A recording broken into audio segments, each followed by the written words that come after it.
Buenos días. En este video vamos a repasar un poco cuáles son las partes principales que tienen que tener sus monografías. Estamos llegando al final de este recorrido que empezamos a principio de año, en el cual ustedes empezaron a pensar cuál iba a ser su problema, cuál iba a ser su tema, cuál iba a ser su hipótesis. Ya la mayoría tiene sus desarrollos escritos, hay algunos que todavía tienen que terminarlos, así que pilas con eso. La idea también es ayudarlos a reconectar con su trabajo en este video. Así que es muy importante a la hora de terminar un trabajo de este estilo, poder revisar, ¿no?, globalmente las distintas partes que ya están escritas, aunque sea en borrador, para poder darle el cierre y el sentido final al texto. En primer lugar, repasemos cuáles son las partes que tiene que tener una monografía, cuál es la estructura de la monografía. Cosas que no pueden faltar, ¿no? En primer lugar, una carátula, un índice, una introducción, un desarrollo organizado en parágrafos o en capítulos, como hicieron ustedes, cada uno con su propio título, una conclusión y un listado con la bibliografía consultada. Estos son los elementos que no pueden faltar, ¿sí? Así que vamos a entrar en cada uno de estos para poder verlos en detalle. Bien, en primer lugar la carátula. La carátula no es una cuestión menor. La carátula es la puerta de entrada a nuestro trabajo, ¿sí? Es la introducción, es eso. Justamente desde ahí accedemos a todo el trabajo posterior. En la carátula está el título del trabajo, y el título es sumamente importante, porque el título también, en cierto punto, tiene que condensar todo lo que ese trabajo plantea, ¿sí? Tenemos varias opciones a la hora de elegir un título, ¿no? Por un lado, hacer algún juego de palabras o ponernos más creativos. En este caso, si el título fuera muy abstracto, que uno al leerlo no puede darse cuenta qué es lo que se desarrolla a posteriori, es muy importante la inclusión de un subtítulo que sí sea descriptivo, ¿no?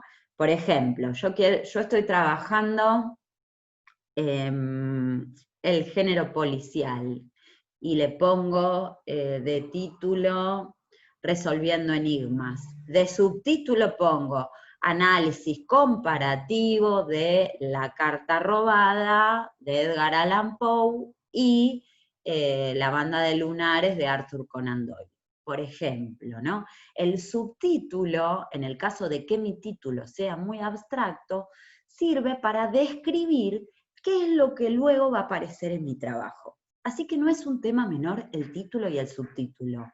Revisen sus títulos y sus subtítulos que pusieron a principio de año, porque muchas veces lo que sucede en estos tipos de trabajos es que en su desarrollo uno se va para otro lado, uno plantea otras cuestiones. Entonces es un buen momento, una vez que uno ya terminó el trabajo, el de revisar cuál es el título que en algún momento puse y pensé. Porque si no, a veces queda automáticamente puesto el primero que se me ocurrió, y de repente se me ocurre otra cosa más interesante, o el trabajo se fue para otro lado, entonces me conviene revisarlo y repensarlo. Segunda cuestión, ¿qué tipo de escrito es el que presento? ¿Sí? En este caso ustedes tienen una monografía, pero puede ser que lo que presenten sea un ensayo, un informe de lectura, una tesis, una tesina, etcétera, etcétera, ¿no? En este caso entonces ponen tipo de escrito, monografía. Asignatura a la que corresponde. En este caso estamos con la asignatura literatura, pero bueno, en el caso de que tengan un trabajo así para otra materia, pondrían la materia a la que corresponde.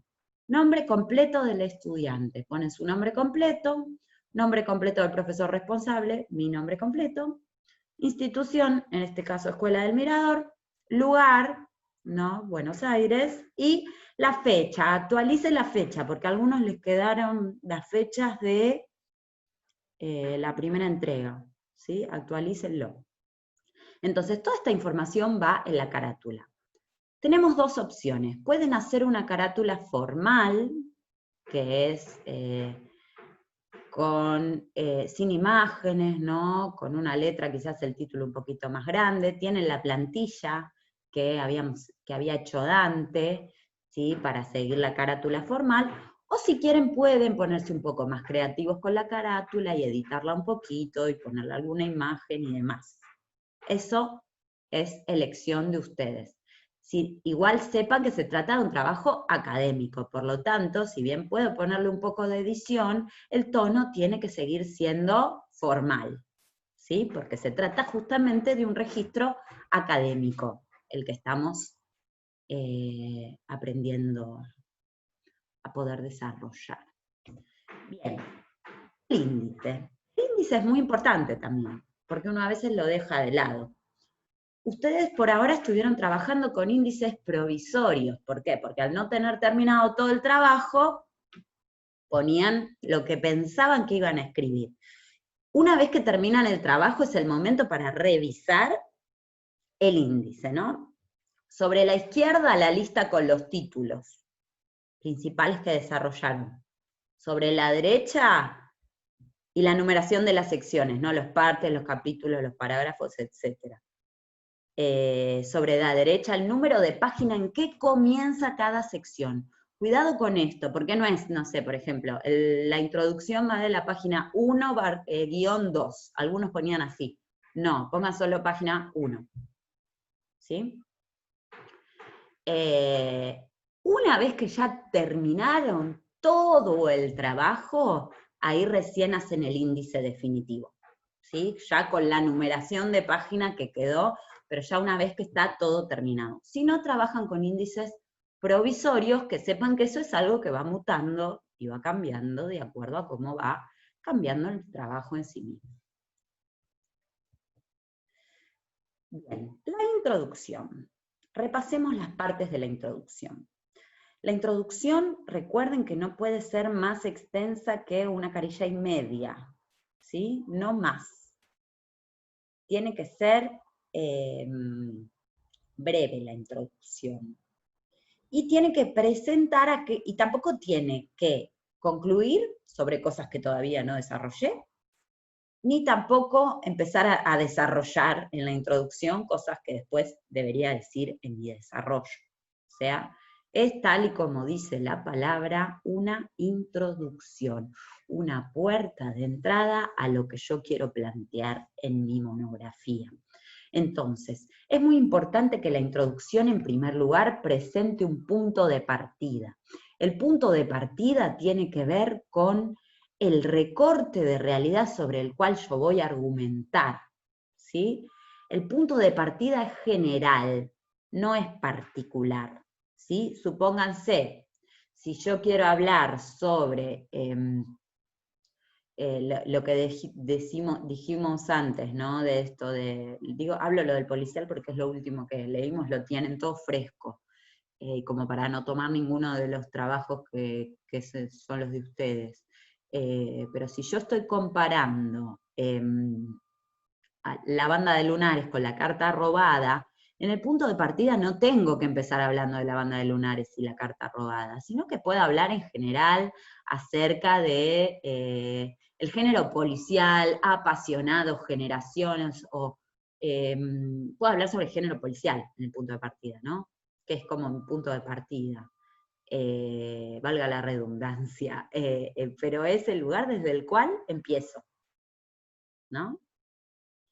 Puede ser algo más personal, el punto de partida, puede ser algo más general.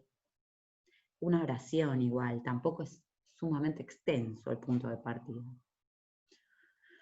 Presentación del tema y del corpus, ahí sí, ahí delimito, presento qué es lo que yo voy a analizar y presento cuáles son las obras que voy a trabajar, ¿no? Entonces, si yo dije, el género policial ha apasionado a generaciones desde su aparición en el siglo XIX, ¿no? En la actualidad, los policiales de esa época todavía nos siguen resultando misteriosos y fascinantes.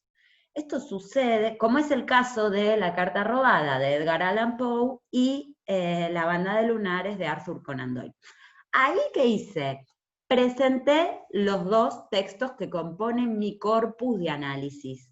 Son mis fuentes primarias. Sus fuentes primarias son los 2 textos que analizan, ¿sí? En general todos tienen un cuento y otra cosa que puede ser otro cuento, una novela, una película, una serie, depende la variedad de monografías que hay bastante diversas.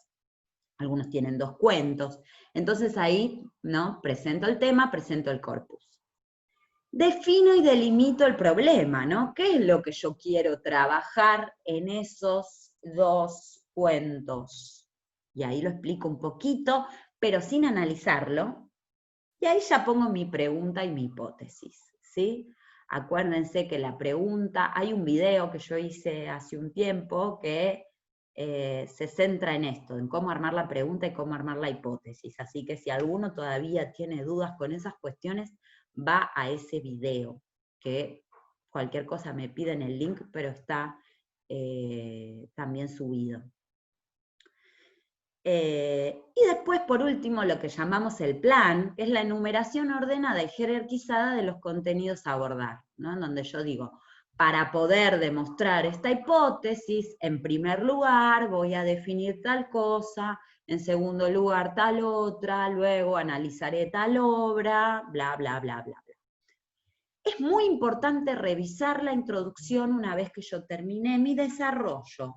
¿Por qué? Porque suele pasar que yo en esa parte final, sobre todo del plan, haya puesto algo que después no hice, o que hice otra cosa. Entonces, revisen eso. Lo mismo que es muy importante revisar la pregunta y la hipótesis. Es el momento de pensar, ¿mi desarrollo responde a esta pregunta? ¿Mi desarrollo demuestra esta hipótesis? ¿Sí? Y muchas veces es necesario ajustarlos, ¿no? De repente, una vez que ustedes ya escribieron todo su trabajo, se dan cuenta que tienen que agregar algo, sacar algo, ¿no? Y otras cuestiones. Bien. El desarrollo, ¿no? El desarrollo es la parte fundamental del trabajo. Es la parte más extensa y es la parte en la cual se despliega la hipótesis principal. ¿Sí? Cada desarrollo va a tener un marco teórico, en el cual es muy importante que hagan una investigación bibliográfica, en el cual van a definir cuáles son los conceptos más importantes para poder demostrar sus hipótesis, ¿sí? La investigación tiene que ser de fuentes autorizadas, porque no sirve cuando yo consulto fuentes que no sé quién es el autor, no sé quién las escribió y demás. Tienen que ser fuentes autorizadas, ¿sí? Entonces ahí defino los conceptos principales, que en general son los que planteé en mi hipótesis, ¿sí? Y luego analizo la obra, analizo cada una de las obras, despliego la hipótesis en cada una de las obras, respondo a la pregunta en cada una de las obras, para finalmente poder compararlas, poder pensar similitudes y diferencias. Todo esto con citas textuales de las obras, ¿sí? Entonces, para el marco teórico uso citas de autoridad, y para el análisis uso citas de las obras, ¿sí? Eso es el desarrollo, tiene que ser el cuerpo principal del trabajo. Y por último vamos finalmente a la conclusión. Recién se hace la conclusión una vez que terminamos todo ese proceso del cual hablamos recién, ¿no? ¿Qué es lo que hago en la conclusión? Primero repaso el problema planteado, ¿no? Vuelvo a plantear, ¿cuál fue mi pregunta? ¿Cuál fue mi hipótesis o cuáles fueron mis hipótesis? ¿Las demostré o no las demostré? Para poder ver eso, tengo que hacer un resumen organizado de todo el desarrollo, ¿no? Y pensar si demostré o no mi hipótesis. Y por último, en la conclusión, lo que hago es una reflexión crítica sobre mi trabajo y también puede ser sobre el tema, sobre algún aprendizaje que me haya dejado. O sea, la reflexión final es un espacio más subjetivo, es un espacio donde tienen más libertad para opinar o para contar algo acerca de la experiencia que fue hacer ese trabajo, o para plantear nuevas preguntas, y demás cuestiones que ahora igual después les dejo algunos ejemplos de conclusiones para que chusmeen. Y por último, la bibliografía, ¿no? Las referencias bibliográficas deben aparecer en orden alfabético. Tengo que hacer un listado de todas las fuentes que yo consulté para armar el trabajo. Tanto las fuentes primarias es el corpus que yo analicé, ¿no? El cuento y la otra obra que sea que hayan analizado, como las fuentes secundarias, ¿no? Las fuentes teóricas que utilicé para definir algún concepto, o si usé alguna otra fuente de bibliografía que me sirvió para pensar el análisis y demás. Recuerden que hay un tutorial que hizo Dante que explica cómo es el formato de la bibliografía, cómo es el formato de las referencias bibliográficas, así que ahí les dejé el link. Esta presentación también se la subo a Classroom, así la tienen, así que revisen eso. Por último, la cuestión de formato, acuérdense que la letra es Times New Roman, 12, interlineado 1.5, ¿sí? Y bueno, pilas, vamos, que ya se termina la monografía, no fue tan terrible, ¿vieron? Así que pilas y a terminar el trabajo. Espero que este video haya servido. Les mando un beso grande.